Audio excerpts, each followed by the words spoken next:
Hello friends, welcome to my YouTube channel the web education.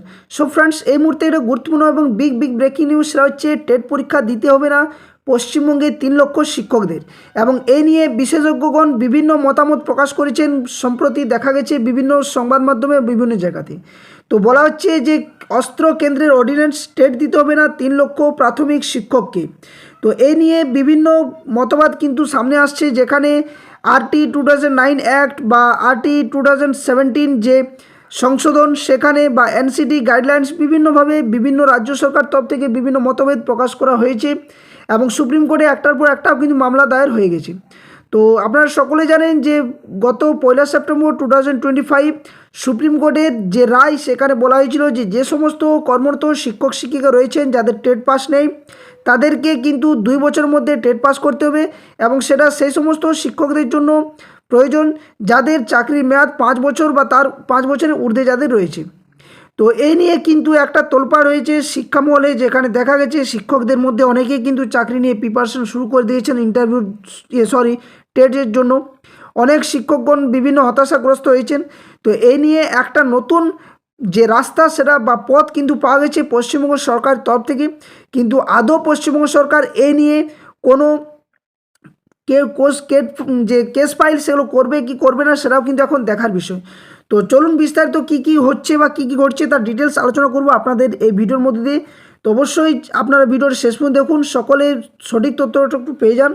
এবং সাথে সাথে বলে রাখি, যারা চ্যানেল নতুন আছেন অবশ্যই চ্যানেলটি সাবস্ক্রাইব করবেন এবং পাশে থাকা বেল নোটিফিকেশন করবেন, যাতে করে এই ধরনের সমস্ত নিউজ নোটিফিকেশন কেস আপডেট তথ্য আপনার সামনে যথাসময়ে উপস্থাপন করতে পারি। তো বিষয়টা একটা খুবই গুরুত্বপূর্ণ। এখানে যেটা বলা হচ্ছে যে অস্ত্র কেন্দ্রের অর্ডিন্যান্স টেট দিতে হবে না 3 লক্ষ প্রাথমিক শিক্ষককে। তো প্রাথমিক থেকে উচ্চ প্রাথমিক স্তর পর্যন্ত যে নিযুক্ত শিক্ষকগণ রয়েছেন তাদের কিন্তু টেট উত্তীর্ণ হওয়া আবশ্যক। এটা নিয়ে কিন্তু 1 সেপ্টেম্বর সুপ্রিম কোর্ট রায় দেওয়ার পর থেকে দেশ জুড়ে কিন্তু শিক্ষকদের মধ্যে তৈরি হয়েছিল আতঙ্ক। তো এই নিয়ে বিভিন্ন মতামত কিন্তু প্রকাশ পেয়েছে বিভিন্ন জায়গাতে, আপনারা দেখেওছেন, এবং এটা নিয়ে আমিও কিন্তু এই বিষয়ে একটা প্রতিবেদন বা বিভিন্ন যে ভিডিও সেগুলো কিন্তু আলোচনা করেছিলাম, যেখানে বলা হয়েছে এখানে মূল বিষয়টা যে শিক্ষার অধিকার আইনের রেট্রোস্পেকটিভ এফেক্ট দিয়ে সুপ্রিম কোর্ট, যার অর্থ 2010 সালে সংশ্লিষ্ট আইন কার্যকর হওয়ার আগে নিযুক্ত শিক্ষকরা এই নির্দেশের আওতায় পড়বেন। তবে এ রাজ্যের এমন প্রায় 3 লক্ষ শিক্ষকের শেষ পর্যন্ত টেট দিতে হবে না বলেই মনে করছেন বিশেষজ্ঞরা। এক্ষেত্রে কেন্দ্রীয় অর্ডিন্যান্সেই তাদের রক্ষাকবচ হতে চলেছে।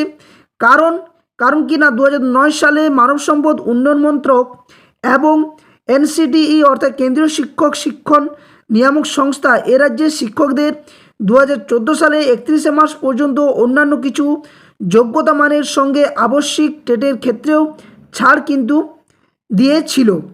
ওয়াকিবহাল মহল মনে করছেন যে এই বিশেষ ছাড়ের বিষয়টি রাজ্য সরকার সুপ্রিম কোর্টের কাছে রিভিউ পিটিশন যে তুলে ধরলেই কিন্তু কাজটি হবে বলে মনে করা হচ্ছে, কারণ মূল মামলায় এই বিষয়টি আদালতের নজরে আনাই হয়নি এখনও পর্যন্ত। নেক্সট তারপরে যে বিষয় বলা হচ্ছে যে এই বিষয় ছাড়ের যে বিষয়টি সেটা কিন্তু তুলে ধরতে হবে, কারণ মূল মামলায় এই বিষয়টি তো অবশ্যই তুলে ধরেন। বর্তমানে যে শিক্ষক সেলের কোঅর্ডিনেটস এবং ওয়েস্ট বেঙ্গল প্রাইমারি ট্রেন্ড যে টিচার্স অ্যাসোসিয়েশন রয়েছেন, তাদের কিন্তু একান্তই কিন্তু সকলে বলছেন যে এটাই কিন্তু ছাড়ের একমাত্র রক্ষাকবচ হিসেবে দাঁড়াতে পারে। তো দেখা যাক বিষয়টা কী ঘটতে চলেছে। আমি তবে আপনাদের সামনে এই ভিডিওর মধ্যে যে মূল বিষয়গুলো সেগুলো কিন্তু এক এক করে আপনার সামনে তুলে ধরার চেষ্টা করছি, যে কিভাবে পশ্চিমবঙ্গের এই 3 লক্ষ শিক্ষকগণ যারা টেট নিয়ে দুশ্চিন্তায় রয়েছেন, যাদের টেট পাস করতে হবে, তাদের কিভাবে বাঁচা যায় বা পশ্চিমবঙ্গ সরকারের পদক্ষেপ এই মুহূর্তে কী হতে চলেছে তার ডিটেলস ততটা একটু আপনার সামনে তুলে ধরার চেষ্টা করছি। তো বিষয়টা একদম মন দিয়ে শুনুন এবং পারলে লাইক শেয়ার অবশ্যই করবেন।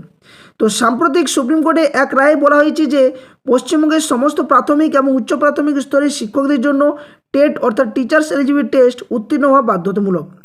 এই রায়ের পর থেকে রাজ্যের প্রায় 3 লক্ষ শিক্ষকের মধ্যে এক ধরনের আতঙ্ক এবং অনিশ্চয়তা তৈরি হয়েছে। অনেকে আবার নতুন করে পরীক্ষার প্রস্তুতিও কিন্তু শুরু করে দিয়েছেন। তবে বিভিন্ন বিশেষজ্ঞদের মতে বলা হচ্ছে যে শেষ পর্যন্ত এই শিক্ষকদের টেট দিতে নাও হতে পারে। এর পেছনে রয়েছে কেন্দ্রের এক বিশেষ অর্ডিন্যান্স এবং রাজ্যের রিভিউ পিটিশনের সম্ভাবনা। তো কেন্দ্রীয় অর্ডিন্যান্স যে রক্ষাকবচ সেটাতে কী বলা হচ্ছে, তো শিক্ষার অধিকার আইন অর্থাৎ রাইট টু এডুকেশন অ্যাক্ট কার্যকর হয় 2010 সালে। সুপ্রিম কোর্টের রায় অনুযায়ী এই আইনটির রেট্রোস্পেক্টিভ যে এফেক্ট রয়েছে, অর্থাৎ 2010 সালের আগে নিযুক্ত শিক্ষকদেরও এই আইনের আওতায় আনা হবে। কিন্তু 2009 সালে কেন্দ্রীয় মানব সম্পদ উন্নয়ন মন্ত্রক পশ্চিমবঙ্গকে একটি বিশেষ ছাড় দিয়েছিল। এই ছাড় অনুযায়ী রাজ্যের শিক্ষকদের জন্য অন্যান্য যোগ্যতার সাথে টেট পাসের ক্ষেত্রেও কিন্তু 31শে মার্চ 2014 পর্যন্ত ছাড় দেওয়া হয়েছিল। পরবর্তীকালে রাজ্য সরকারের আবেদনের ভিত্তিতে এই ছাড়ের মেয়াদ 2016 সাল পর্যন্ত কিন্তু বাড়ানো হয়। বিশেষজ্ঞদের মতে এই কেন্দ্রীয় অর্ডিন্যান্সটি কিন্তু রাজ্যের শিক্ষকদের জন্য প্রধান রক্ষা কবচ হতে পারে বলেও মনে করা হচ্ছে।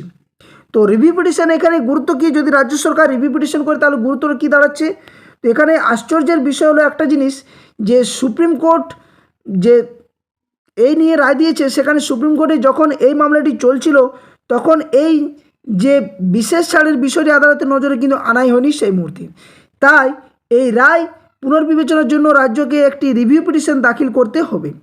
এই পিটিশনে যদি সঠিকভাবে কেন্দ্রীয় অর্ডিন্যান্স এবং ছাড়ের বিষয়টি তুলে ধরা যায়, তাহলে রাজ্যের প্রায় 3 লক্ষ শিক্ষকের টেট পরীক্ষা দেওয়ার বাধ্যবাধকতা যে রয়েছে সেটা থেকে কিন্তু মুক্তি দেওয়া সম্ভব হতে পারে। তো বর্তমানে রাজ্যের কোনো সংগঠন বা রাজ্য সরকারের পক্ষ থেকে রিভিউ পিটিশন দাখিল করার বিষয়ে কোনো আনুষ্ঠানিক ঘোষণা করা হয়নি। তবে শিক্ষক মহল এবং বিশেষজ্ঞরা আশা করছেন যে শীঘ্রই এই বিষয়ে কিন্তু পদক্ষেপ গ্রহণ করবে। তো এক্ষেত্রে শিক্ষকদের তাহলে ভবিষ্যৎ কী হতে চলেছে? তো এই মুহূর্তে রাজ্যের শিক্ষকদের ভবিষ্যৎ সম্পূর্ণভাবে নির্ভর করছে রাজ্যের পরবর্তী পদক্ষেপের উপর। তা নিয়ে কিছু গুরুত্বপূর্ণ বিষয় আপনাদের সামনে তুলে ধরার চেষ্টা করছি, যে এখানে রাজ্য সরকার কী পদক্ষেপ নিতে পারে বা পদক্ষেপ নিলে বা কী ঘটতে পারে। তো প্রথম যে বিষয়টা সেটা হচ্ছে রিভিউ পিটিশন বিষয়ে। তো পশ্চিমবঙ্গ রাজ্য থেকে দ্রুত সুপ্রিম কোর্টে রিভিউ পিটিশন দাখিল করতে হবে এবং কেন্দ্রীয় ছাড়ের বিষয়টি সঠিকভাবে উপস্থাপন করতে হবে, যার জন্য পশ্চিমবঙ্গ সরকার আদৌ প্রস্তুত আছে কি না সেটা নিয়েও কিন্তু এখনও প্রশ্নচিহ্ন রয়েছে। আইনি লড়াই, তো যদি রিভিউ পিটিশনেও সমস্যার সমাধান না হয় তাহলে আইনি লড়াইয়ের জন্য প্রস্তুত থাকতে হবে রাজ্য সরকারকে। সামগ্রিকভাবে বলা যায় যে পশ্চিমবঙ্গের শিক্ষকদের টেট সংক্রান্ত বিষয়টি একটি জটিল আইনি প্রক্রিয়ার মধ্য দিয়ে এই মুহূর্তে যাচ্ছে। কেন্দ্রীয় অর্ডিন্যান্স থাকা সত্ত্বেও সঠিক সময়ে সঠিক পদক্ষেপ না নেওয়ার কারণে এই সমস্যাটি আরও কিন্তু গভীর হয়েছে এবং আরও গভীর হতে পারে।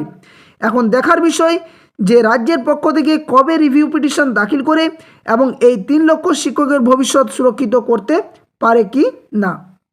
তো যাই হোক, এই ছিল মূল বিষয়টি যেটা আপনার সামনে উপস্থাপন করার চেষ্টা করলাম, যে রাজ্য সরকার যদি চায় তাহলে রিভিউ পিটিশন করে এবং যে কেন্দ্রীয় অর্ডিন্যান্স সেই ভিত্তিতে যদি রিভিউ পিটিশনটা করে এবং একটা আইনি পথে যদি এগোয়, তাহলে অবশ্যই এই যে 3 লক্ষ শিক্ষক রয়েছে পশ্চিমবঙ্গে তাদের কিন্তু টেট পরীক্ষা দিতে আর হবে না বলেও কিন্তু বিশেষজ্ঞগণ মনে করছেন।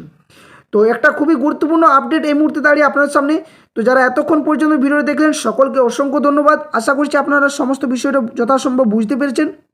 যদি কারো কিছু ডাউট থাকে অবশ্যই কমেন্ট বক্সে কমেন্ট করতে পারেন। আর ভিডিও ডেসক্রিপশন বক্সে official Telegram channel link, official Facebook পেজের লিঙ্ক দেওয়া থাকবে, সেখানে সকলে যুক্ত হয়ে যাবেন। ওখানে যে কোনো ধরনের নিউজ, কেস আপডেট, এডুকেশন তথ্য, নোটিফিকেশান সমস্ত কিছু আপডেট আপনার সামনে একদম বিশেষভাবে পিডিএফ ফাইলগুলো উপস্থাপন করা হয় বা প্রোভাইড করে দেওয়া হয়। তো এই ছিল মূল আপডেট। আশা করছি ভিডিওটি ভালো লাগলে লাইক শেয়ার করবেন, চ্যানেল নতুন হয়ে থাকলে সাবস্ক্রাইব করবেন, পাশে থাকা বেল নোটিফিকেশন করবেন। আবার কোনো একটা নতুন ভিডিও নিয়ে আপনার সামনে হাজির হবো, বা এই যে টেট নিয়ে যে এত ধরনের যে একটার পর একটা আলোড়ন তৈরি হচ্ছে, এই ধরনের আপডেট পাওয়ার জন্য অবশ্যই চ্যানেলের পাশে থাকুন। সঠিক সময়ে অথেন্টিক নিউজ আপনার সামনে প্রোভাইড করব। ধন্যবাদ। জয় হিন্দ। সকল সুস্থ থাকুন, ভালো থাকুন।